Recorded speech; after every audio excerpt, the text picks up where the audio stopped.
Let's talk about how a multifamily syndication process works. In any multifamily syndication, there are two kinds of people. One is called general partners and others are called limited partners. General partners are the people who have relationship with brokers and they find properties they want to invest in. They evaluate that property on various different measures.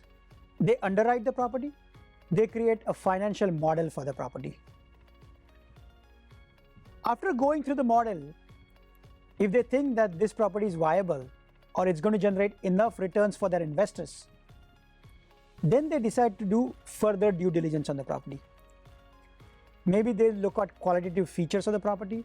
They'll simply go and visit the property. And if they like the property after that, they will contact the broker and start negotiating a contract. Once the contract is negotiated, they will also put some money down on the property, good faith deposit, about 3% or so. And they will start the contract process. Now they need to do much more due diligence. Now they need to verify that the income and expenses stated on offering memorandum is indeed true. They need to look at all the utility bills and make sure that the expenses are indeed what they are. They need to look at all the leases and make sure that the income actually checks out. They need to inspect every single unit and ensure that there is nothing miserably wrong or nothing crazy about these units. They get all of this data and they feed it back to their model. Now they're going to again calculate rate of return for their investments. They're also going to find out what are all the fixes they need to do to the property during inspection. They're also going to list out all the improvements they plan to do in next 5 to 7 years to this property to increase its value. So considering all of this, they will create a new budget. And based on that, they'll create a new rate of return.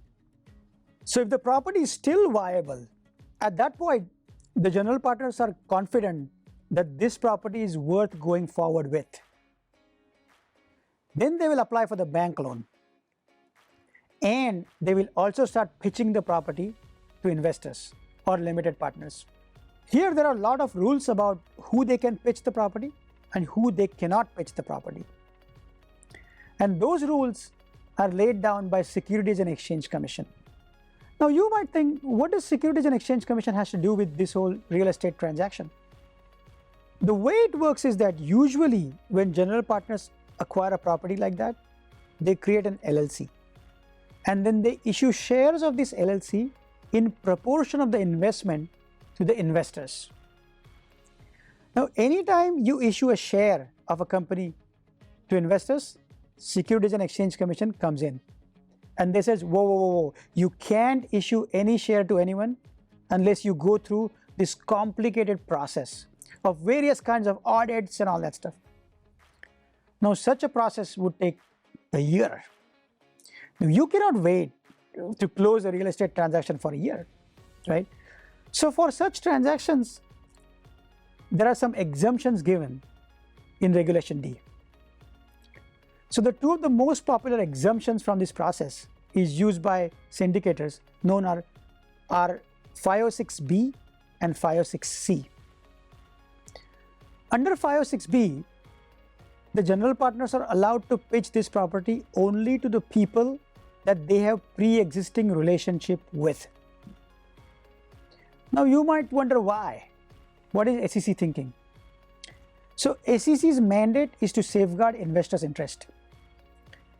So what SEC says is that if you had a pre-existing relationship with the syndicator, then you have a chance to know that person.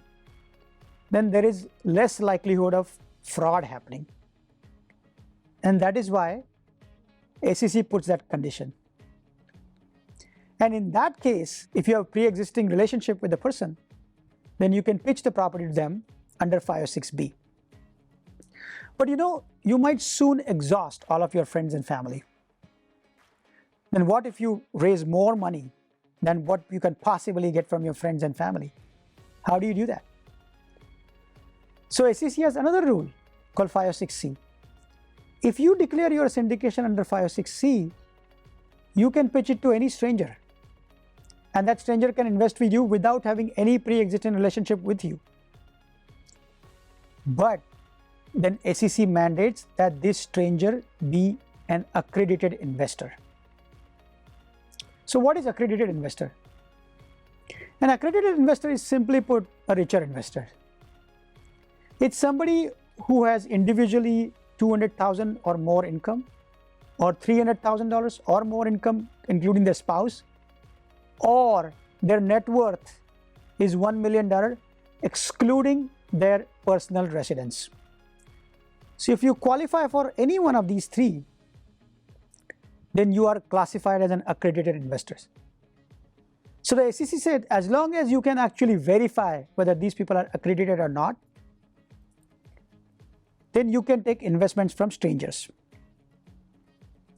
Now you might again wonder, why do SEC allow accredited investors to invest in such vehicles? And I think here the thinking is that if they are richer investors, so they probably know what they're doing, or even if they lose their money, they're not going to come on street. Because remember, SEC's mandate is to safeguard investors' interest. So when this property is pitched to all these investors, some of the investors will say yes, some of them will say no, I don't like the property, or maybe I don't have money right now, right? Not everybody will have money exactly at the time you are presenting property to them. Whoever committed their money will do so in writing. Now what general partner need to do is, they have hired a syndication lawyer by this time.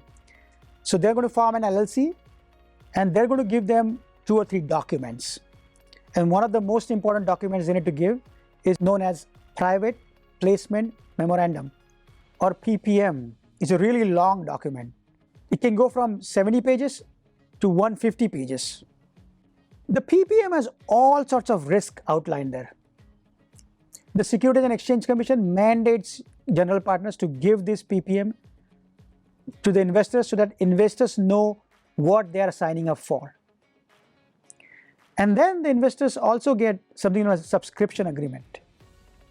Subscription agreement will tell you, in lieu of this investment, you get these many shares of this LLC. So investors sign these documents, and they then transfer that money to the newly created bank account just for this LLC. Now, general partners use this money as a down payment and close the transaction. Once the transaction is closed, here general partners' work actually begins. Because now general partners has to run this property for 5 to 7 years, increase the rent they have promised, and increase the valuation as a result. Once that is done, then only they can get the ultimate reward. If you want to know how we do our multifamily syndication in detail, then you can go to oldmoneycapital.com and request a call with us. We can do one-on-one conversation with you and show you some real-life cases of our previous properties. Thank you.